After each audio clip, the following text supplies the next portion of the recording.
अभी थोड़ी देर पहले मैंने सुना कि ये कहा गया है कि अगर जनता को फ्री सुविधाएं दी जाएंगी तो इससे देश को नुकसान होगा। इससे टैक्स पेयर जो देश को टैक्स देते हैं उनके साथ धोखा होगा। मुझे लगता है कि टैक्स पेयर के साथ धोखा तब होता है जब उनसे टैक्स लेके और उस टैक्स के पैसे से अपने चंद दोस्तों के बैंकों के कर्जे माफ किए जाते हैं। तो टैक्स पेयर देखता है, सोचता है यार पैसा तो लिया था मुझसे और ये कह के लिया था कि आपके लिए सुविधाएं बनाएंगे और मेरे पैसे से अपने दोस्तों के कर्जे माफ कर दिए। पूरे देश का टैक्स पेयर धोखा महसूस करता है। टैक्स पेयर देखता है कि यार मेरे से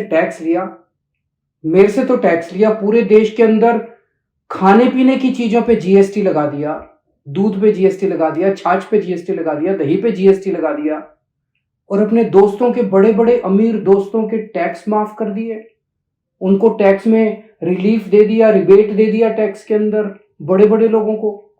तो एक आम आदमी सोचता है यार हमसे तो धोखा हो गया। तो टैक्स पेयर के साथ धोखा इससे नहीं होता कि हम उनके बच्चों को अच्छी और फ्री शिक्षा देते हैं। टैक्स पेयर के साथ धोखा इससे नहीं होता कि हम देश के लोगों का फ्री में अच्छा इलाज कराते हैं। टैक्स पेयर के साथ धोखा तब होता है जब अपने दोस्तों के कर्जे माफ करते हैं। 10 लाख करोड़ रुपए के अगर कर्जे माफ नहीं किए जाते तो मैं समझता हूं आज देश इस तरह से घाटे की स्थिति में नहीं होता। हमें दूध दही के ऊपर जीएसटी लगाने की जरूरत नहीं पड़ती। पर ये मुद्दा अच्छा उठा है और मेरी ये मांग है कि देश के अंदर रेफरेंडम कराया जाए। एक रेफरेंडम ये कराया जाए, लोगों से पूछा जाए कि भाई आप टैक्स देते हो। इस देश का गरीब से गरीब आदमी भी टैक्स देता है जीएसटी के जरिए। बाजार से कुछ खरीद के लाता है उस पर जीएसटी देता है। देश के अंदर ये रेफरेंडम कराया जाए, क्या सरकारी पैसा एक परिवार के लिए इस्तेमाल होना चाहिए? एक पार्टी है जो चाहती है कि सारा सरकारी पैसा एक परिवार के लिए इस्तेमाल हो। जनता से पूछा जाए क्या सरकारी पैसा एक परिवार के लिए इस्तेमाल होना चाहिए? दूसरा मॉडल है, दूसरी विचारधारा है, क्या सरकारी पैसा कुछ चंद दोस्तों के लिए इस्तेमाल होना चाहिए?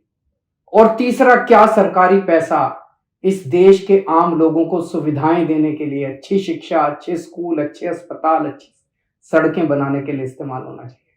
इस देश के अंदर एक रेफरेंडम होना चाहिए। ये जो एक माहौल बनाया जा रहा है कि जनता को फ्री की सुविधाएं देने से देश को नुकसान होगा, फिर सरकार का काम क्या है? अगर जनता को जितना टैक्स लेती है उससे जनता को ही सुविधाएं नहीं देंगे और सारी सुविधाएं अपने दोस्तों को देंगे, ये तो धोखा हो जाएगा।